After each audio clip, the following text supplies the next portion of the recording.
துபாயிலிருந்து இலங்கை வழியாக இந்தியா வர இருந்த 300 பேர் தவித்து வருகிறார்கள் என்ற அண்மை செய்தியை பார்க்கிறோம். துபாயிலிருந்து இலங்கை வழியாக இந்தியா வர இருந்த 300 பேர் கொழும்பு விமான நிலையத்தில் தவித்து வருகிறார்கள். அது தொடர்பான காட்சிகளையும் பார்க்கிறோம். விமான நிலைய ஊழியர்களோடு அவர்கள் வாக்குவாதத்தில் ஈடுபடும் காட்சிகளையும் தற்போது பார்க்கிறோம். உணவு உள்ளிட்ட அடிப்படை வசதிகள் இன்றி தவித்து வருவதாக செய்திகள் வெளியாகின்றன. துபாயிலிருந்து இலங்கை வழியாக இந்தியா வர இருந்த 300 பேர் கொழும்பு விமான நிலையத்தில் தவித்துக் கொண்டிருக்கிறார்கள். 150 தமிழர்கள் உள்ளிட்ட 300 பேர் தவிப்புக்கு உள்ளாகி இருக்கிறார்கள்.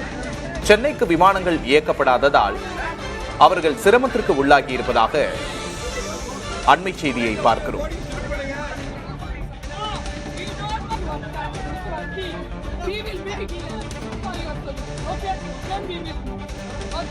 கூடுதல் விவரங்களை செய்தியாளர் முத்துப்பழம்பதியிடம் கேட்கலாம். முத்துப்பழம்பதி, என்ன பிரச்சனை? கூடுதல் விவரம் என்ன? விக்னேஷ், குவைத் நாட்டிலிருந்து இந்தியாவிற்கு சென்னைக்கு கொழும்பு வழியாக இலங்கை வழியாக ஒரு 150க்கும் மேற்பட்ட பயணிகள் 27ஆம் தேதி வந்துள்ளனர்.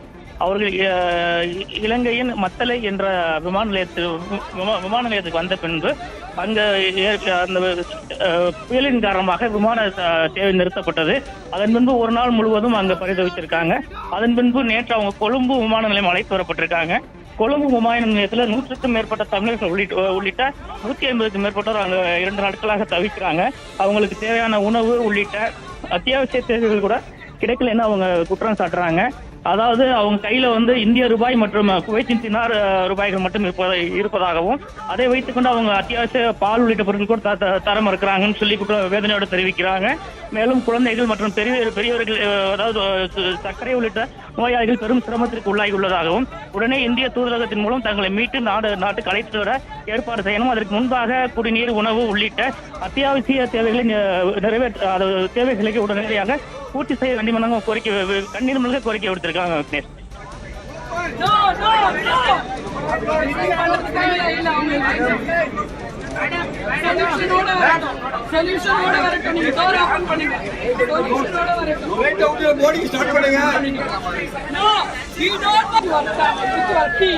we will be here for your solution. Okay, then we will move. Okay, we will keep silence. Okay, we will keep silence. They will give solution. Okay, yes, we will all sit here. Okay, sit down guys, please. Don't sit down, bro. Please. We want solution. You don't want to sit down.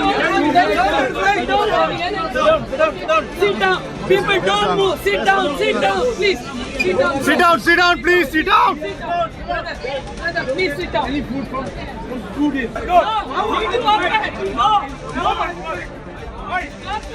தற்போதைய காட்சிகளை பார்க்கிறோம். அங்கே விமான நிலைய அதிகாரிகளோடு பயணிகள் வாக்குவாதத்தில் ஈடுபடும் காட்சிகளை பார்க்கிறோம். உணவு, தண்ணீர் உள்ளிட்ட அடிப்படை வசதிகள் கூட கிடைக்காமல் விமான நிலையத்தில் கடும் சிரமத்திற்கு உள்ளாகி இருப்பதாக அவர்கள் புகார் தெரிவிக்கிறார்கள். தொடர்ந்து அங்குள்ள விமான நிலைய விமான அதிகாரிகளிடம் அவர்களே பேச்சுவார்த்தை நடத்தி வாக்குவாதத்தில் ஈடுபடும் காட்சிகளையும் நம்மால் பார்க்க முடிகிறது.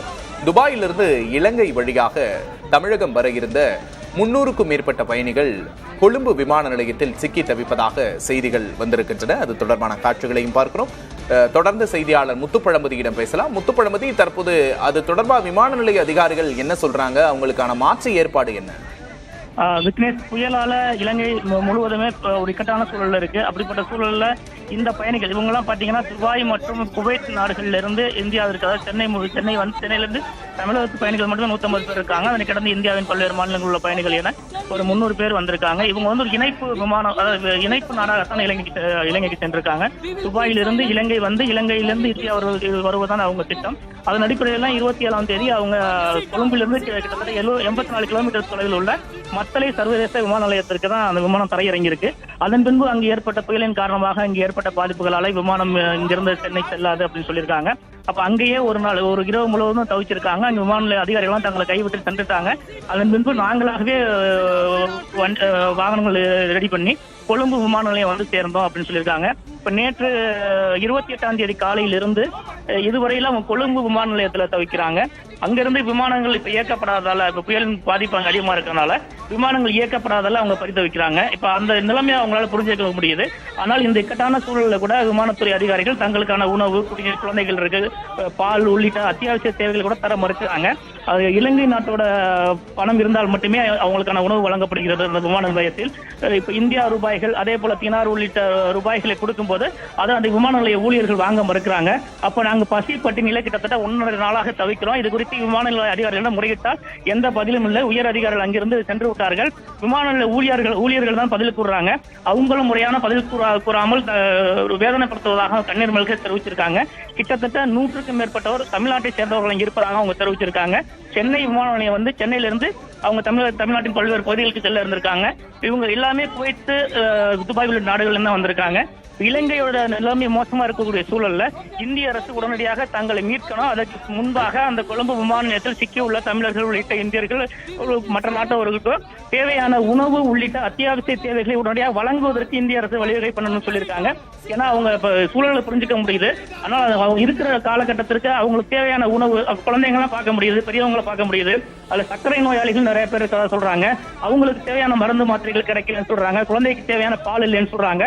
அதனை அந்த நாட்டு அரசு உடனடியாக வழங்குவதற்கு இந்திய அரசு வழிவகை செய்யணும். உடனடியாக இந்திய தூதரக அதிகாரிகளை இங்கு அனுப்பி அவங்களுக்கு தேவையான அத்தியாவசிய வசதிகளை முதலில் வழங்கி அதன் பின்பு நிலைமை சீரானதும் அவர்களை தமிழகம் உள்ளிட்ட இந்தியாவிற்கு அனுப்பி வைக்க இந்திய அரசு வழிவகை செய்ய வேண்டும் என்பதுதான் அவங்களோட கண்ணீர் மிகுந்த கோரிக்கையா இருக்கு. நிச்சயமா முத்துப்பழமுதி, அவர்களோட வேதனையை, கஷ்டத்தை உணர முடிகிறது. அவர்களுக்கு விரைவில் நிவாரணம் கிடைக்கும் என்று எதிர்பார்ப்போம். கூடுதல் விவரத்துக்கு நன்றி.